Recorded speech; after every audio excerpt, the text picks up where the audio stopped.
हमारी पार्टी उसमें पक्ष में, क्योंकि चुनाव आयोग सुन ही नहीं रहा और उत्तर प्रदेश के ये हमारे कैमरे जानते हैं। बाई इलेक्शन में बताओ कैसी लूट मची थी। श्री ज्ञानेश कुमार जी जो भारतीय जनता पार्टी के सदस्य हैं, जो चीफ इलेक्शन कमिश्नर हैं, तो स्वाभाविक है ऐसा व्यक्ति जो अपने आप को समझता हो कि मैं नॉन बायोलॉजिकल हूं, तो उसको तो ठीक करना ही पड़ेगा। संसद भवन में एप्स्टीन फाइल पर चर्चा हो या ना हो, एलपीजी सिलेंडर पर चर्चा हो ना हो, युद्ध के असर से भारत में बदहाली पर चर्चा हो ना हो, लेकिन क्या अब संसद भवन में मुख्य चुनाव आयुक्त को हटाए जाने के लिए आने वाले महाभियोग पर चर्चा होगी? क्या ज्ञानेश कुमार की छुट्टी होना अब तय है? लोकतंत्र में चुनाव आयोग जैसी निष्पक्ष संस्था के सबसे प्रमुख व्यक्ति के ऊपर आए इस महाभियोग से क्या भारत की राजनीति बदल जाएगी?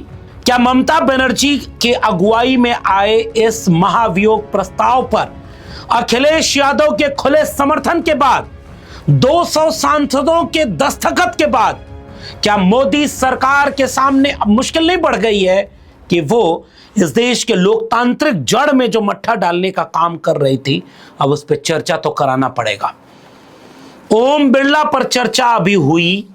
विपक्ष ने एक टूल की तरफ पिछले सदन में एक मौका देखा कि जब भी नेता प्रतिपक्ष बोलने को खड़े हों, विपक्ष का कोई सांसद बोलने को खड़ा हो, लोकसभा स्पीकर की तरफ से ऐसा रवैया अख्तियार किया जा रहा था जो न्यायप्रिय नहीं था।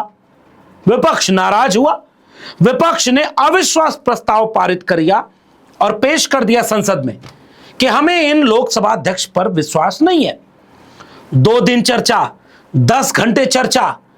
विपक्ष ने इसे एक मौके की तरह उठाया और वे सारी बातें जो राहुल गांधी नहीं कह पा रहे थे या विपक्ष के नेता नहीं कह पा रहे थे, सारे नेताओं ने दोहरा दी। समाजवादी पार्टी की तरफ से बीजेपी के ऊपर हमला किया गया, तृणमूल कांग्रेस की तरफ से हमला किया गया, विपक्ष के सारे नेताओं की तरफ से हमला किया गया और सत्ता पक्ष ने इस मौके पर केवल राहुल गांधी के खिलाफ बोलने में कि वो संसद में ऐसे करते, वैसे करते, ये करते, वो करते। लेकिन कुल मिलाकर के यह तो एक दबाव की राजनीति कामयाब हो गई कि लोकसभा में नेता प्रतिपक्ष या विपक्ष को लेकर के लोकसभा अध्यक्ष का रवैया क्या है। इस देश को जैसे पता ही नहीं था कि डिप्टी स्पीकर 7 साल से क्यों नहीं बने हैं और कितना समय किसको मिलता है, माइक किसके पास है, क्या नहीं है। अब इसी तरह से क्या चुनाव की प्रक्रिया, एसआईआर के नाम पर कितने वोट काटे गए, क्या इसके पीछे हो रहा है, दिखने में क्या हो रहा है, हकीकत में क्या हो रहा है, धांधली के कितने सबूत हैं? ममता बनर्जी की पार्टी तृणमूल कांग्रेस ने इस पर प्रस्ताव पेश कर दिया। लोकतंत्र के रीढ़ माने जाने वाले चुनाव आयोग पर संविधान ने जिसे स्वतंत्र संस्था बनाया, उसके निष्पक्षता पर उठते सवालों के बीच मुख्य चुनाव आयुक्त ज्ञानेश कुमार के खिलाफ महाभियोग प्रस्ताव की नोटिस दी गई है, जिसकी पहल ऑल इंडिया तृणमूल कांग्रेस ने की है। ममता बनर्जी की पार्टी के पहल पर सबसे पहले अगर किसी ने खुल करके साथ दिया तो उनका नाम अखिलेश यादव है और अखिलेश यादव ने दोनों बातें कह दी। पहले आप सुनिए कि तृणमूल कांग्रेस के सांसदों का कहना क्या है कि वो क्यों ये महाभियोग प्रस्ताव की नोटिस लेकर के आए हैं। अभी तक तो 200 से अधिक लोगों ने साइन कर दिया है और बहुत ही पुराना है यह मामला, और आज से नहीं, इसकी लड़ाई तो हम तब से कर रहे हैं जब इलेक्शन के बारे में बंगाल में सोचा भी नहीं था। यह हमारा मामला जून 2026 से ही चल रहा है और जिस प्रकार के ये वैनिश कुमार, श्री ज्ञानेश कुमार जी जो भारतीय जनता पार्टी के सदस्य हैं, जो चीफ इलेक्शन कमिश्नर हैं, वह सुप्रीम कोर्ट के आदेशों के बाद भी उसका उल्लंघन कर रहे हैं, कोर्ट की अवमानना कर रहे हैं। तो 3-4 बार तो हम जा चुके हैं, 3-4 बार डायरेक्शन सुप्रीम कोर्ट ने दिए हैं।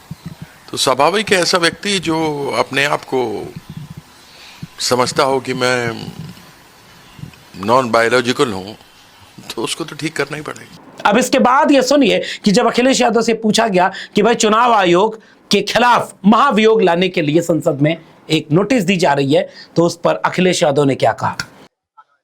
हम उसके पक्ष में हैं, हमारी पार्टी उसमें पक्ष में, क्योंकि चुनाव आयोग सुन ही नहीं रहा और उत्तर प्रदेश के ये हमारे कैमरे जानते हैं। बाई इलेक्शन में बताओ कैसी लूट मची थी। इन प्रशासन के लोगों ने पूरा चुनाव लूट लिया, सब कैमरे में कैद है। और इलेक्शन कमीशन क्या कर रहा था उस समय, सोचिए। इलेक्शन कमीशन कुछ बोला ही नहीं, अधिकारियों ने वोट डाल लिए, पुलिस ने ड्रेस बदल के वोट डाल लिए। पूरा बाई इलेक्शन लूट लिया। और हमें तो वो भी जानकारी है जिसमें डीएम और एसपी ने कुछ पैसे लिए थे, क्या रिजल्ट नहीं बदलेंगे, वो बात भी लोकसभा में उठाई जाएगी। वो बात हम लोग कहेंगे कि किस तरीके से एक डीएम और एसपी ने पैसे लेने के बावजूद भी चुनाव का परिणाम बदल दिया और सरकार के पक्ष में दिया।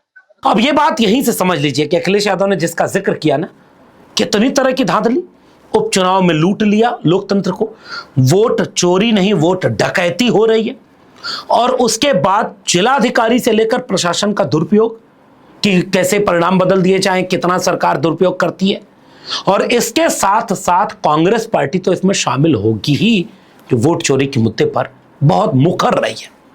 और इसलिए अगर ये नोटिस, और नोटिस को भाई 200 सांसद हैं, 100-150 होने चाहिए, नियम होगा, उससे ज्यादा दे दिया, 160 से ज्यादा लोकसभा में, बाकी राज्यसभा मिलाकर 200 सांसदों के दस्तखत हैं, तो चर्चा तो स्वीकार करनी पड़ेगी। नोटिस स्वीकार होगी, चर्चा का समय मिलेगा, एक पर एक सबूत रखने का मौका मिलेगा। सबसे पहले थोड़ा सा समझ लीजिए कि तृणमूल कांग्रेस ने जब ये महाभियोग की नोटिस दी है तो उसके पीछे उनका तर्क क्या है। ममता बनर्जी उनकी पार्टी ने कहा कि मतदाता सूची के पुनरीक्षण में बड़े पैमाने पर बदलाव किया जा रहा है, कई वैध मतदाताओं के नाम हटाए जाने की भी गहरी आशंका है, चुनाव आयोग की समूची प्रक्रिया पर गंभीर सवाल खड़े किए जा रहे हैं। विपक्ष का मुख्य आरोप इस नोटिस में यह लगाया गया है कि चुनाव आयोग निष्पक्ष नहीं है। आरोप है कि आयोग ने सत्ता पक्ष के प्रति नरम रुख अपनाया, कई बार शिकायतें होती हैं लेकिन उस पर कोई कार्रवाई नहीं करता है। दूसरा मुख्य आरोप यह लगाया गया कि मतदाता सूची में गड़बड़ी करवाई जा रही है, विशेष गहन पुनरीक्षण की आड़ में बड़ी संख्या में नाम काटे जाने, नाम हटाए जाने और कई संदिग्ध लोगों के नाम जोड़े जाने की शिकायतें आ रही हैं। और तीसरा और सबसे महत्वपूर्ण आरोप यह था कि चुनाव आयोग विपक्ष की शिकायतों पर कोई कार्रवाई नहीं करता और आचार संहिता के उल्लंघन जैसे आरोप पर भी चुनाव आयोग चुप रहता है। इससे लोकतंत्र की सबसे बुनियादी प्रक्रिया चुनाव ही प्रभावित हो जाता है। अब जैसे कई जगह पर उन्होंने सबूत भी दिया कि चिन्हित करके, इलाका चिन्हित करके कि यहां से इतने वोट काटे जाने, यहां से इतने वोट काटे जाने, इन लोगों का वोट काटा जाना है। सबूत के साथ तृणमूल कांग्रेस ने आरोप लगाया है कि हम यह साबित करेंगे कि ज्ञानेश कुमार के अगुवाई में लोकतंत्र की जड़ में मट्ठा डालने का काम चुनाव आयोग कर रहा है, और मूल रूप से ज्ञानेश कुमार। अब जब ये सारी चर्चा होगी संसद भवन के भीतर, तो ज्ञानेश कुमार की ये वाली क्लिप जरूर देखिएगा। क्या बात है साहब, निकलते हुए एयरपोर्ट से ज्ञानेश कुमार, हाथ हिलाते हुए ज्ञानेश कुमार। भाई आप ऐसे हाथ क्यों मिला रहे हो? नेता हो, कौन हो आप? कार्यकर्ताओं से लेकर के वहां पर जैसे लग रहा है रैंप वॉक कर रहे हैं ज्ञानेश कुमार। पश्चिम बंगाल में पिछले दिनों जब ज्ञानेश कुमार ने प्रेस कॉन्फ्रेंस की तो उन सवालों का कोई जवाब दिया क्या, जिसमें वहां के पत्रकारों ने पूछ दिया कि घुसपैठिए के नाम पर जो ये कर रहे हैं, तो क्या चुनाव के पहले घुसपैठियों की अलग से सूची चुनाव आयोग जारी करेगा? सर, बंगाल लाइव कोलकाता, सुमित देसर पत्रकार। सर, आपसे जब अभिषेक बनर्जी ने सवाल किया जाता है अभिषेक बनर्जी के तरफ से, तब आप अभिषेक बनर्जी को अंगली उठाकर चुप बैठने के लिए बोलते हैं। अब चंद्रिमा भट्टाचार्य जब क्वेश्चन करते हैं तब उनको भी चुप बैठने के लिए बोलते हैं। लेकिन आप ये बताइए, इलेक्शन का पहले बंगाल वासियों के लिए कोई रोहिंग्याओं का लिस्ट निकलेगा क्या? आपने बोला जो बहुत सारे रोहिंग्या हैं यहाँ, जो भाजपा नेताओं लोग कहते हैं, तो रोहिंग्याओं का लिस्ट मिलेगा क्या? अब इस सवाल का क्या जवाब देते ज्ञानेश कुमार?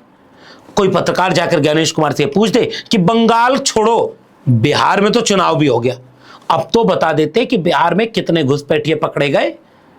गृह मंत्री अमित शाह तो नेता आदमी है, वोट लेने के लिए घुसपैठिए के नाम पर भाषण देंगे। प्रधानमंत्री नरेंद्र मोदी भी चुनावी रैली करने जाएंगे तो नेता आदमी कुछ भी बोलेंगे, कुछ भी बोलते हैं। भाई तुम तो एक लोकतांत्रिक संस्था के पदाधिकारी हो, सरकारी सेवक हो, नेता नहीं हो, कोई बात आंकड़ों से बोलोगे। इस तरह के कई मुद्दे बंगाल से उठाए जाने वाले हैं और गंभीर मुद्दे उठाए जाने वाले। इन मुद्दों में जब यूपी का मुद्दा जुड़ेगा, कल्पना करिए अखिलेश यादव खड़े होकर संसद में जब ये बोलेंगे, मिल्कीपुर चुनाव उपचुनाव में कैसे डकैती हुई है, कुंदरकी में कैसे डकैती हुई है, पुलिस के वर्दी पहने हुए लोगों ने मतदाताओं के सामने छाती पर पिस्तौल टांग दी, ये कौन सा लोकतंत्र है? पुलिस आई कार्ड चेक करती है, कौन सा लोकतंत्र है? एक एक आदमी कई कई बार बीजेपी को फर्जी वोट डालता है, ये कौन सा लोकतंत्र है? और ऑडियो वायरल होती हैं कि आपको जो टारगेट दिया गया था, क्या इतना वोट डला पार्टी को? ऑडियो वायरल है कि सुने हैं कि नहीं? यह सब सबूत के साथ अगर लिया जाएगा तो चुनाव आयोग और ज्ञानेश कुमार ने तो आज तक इसका जवाब नहीं दिया। संसद में तो ऑन टेबल इस पर डिस्कशन तो होगा। और इसीलिए लोकतंत्र को बचाने के लिए समाजवादी पार्टी ने उत्तर प्रदेश में पीडीए प्रहरी बनाया और पकड़ा। प्रिंट करके फॉर्म 7 का दुरुपयोग किया जा रहा था। बीजेपी के ऊपर आरोप लगाते हुए समाजवादी पार्टी ने गंभीर शिकायत की। प्रिंट कराकर केवल दस्तखत करने के लिए छोड़ा गया। चिन्हित करके जो विपक्ष के वोटर हैं उनका नाम कटवाया जा रहा था। कई बार सबूत के साथ लोग वहां रंगे हाथों पकड़ लिए। जिसके नाम से वोट काटने का एप्लीकेशन दिया गया था उसे ही नहीं पता था। इसका मतलब सेंट्रलाइज कोई बैठ करके इस पूरे लोकतंत्र में मट्ठा डालने का काम कर रहा है। कल्पना करिए कि जो चुनाव आयोग की आड़ में लोकतंत्र की नींव खोद की बीजेपी उसे दफन करना चाहती है। क्या महाभियोग पर चर्चा के समय इस पर खुल करके देश को जानने का मौका नहीं मिलेगा? आप इस बात को यहां से समझिए कि भारत के लोकतंत्र में चुनाव प्रक्रिया इसलिए है क्योंकि 5 साल में मौका मिलता है। अगर आपको सरकार का काम पसंद नहीं, बदल दीजिए। लेकिन जब चुनाव निष्पक्ष होंगे ही नहीं, चुनाव के बीच में 10,000 रुपया मिलेगा घूस के रूप में। बिहार चुनाव याद है ना आपको? और आचार संहिता के उल्लंघन पर कोई मामला ही नहीं बनेगा। किसी भी भाषण पर, किसी भी तरह का भाषण देकर के कोई भी वोट चुनाव लड़ ले, चुनाव आयोग तो जैसे मुर्दा है। आपको याद है अखिलेश यादव ने इसीलिए कहा था मर गया है चुनाव आयोग, सफेद कपड़ा भेंट करेंगे। चुनाव आयोग मर गया है, सफेद कपड़ा जो होता है वो हमें भेंट करना पड़ेगा।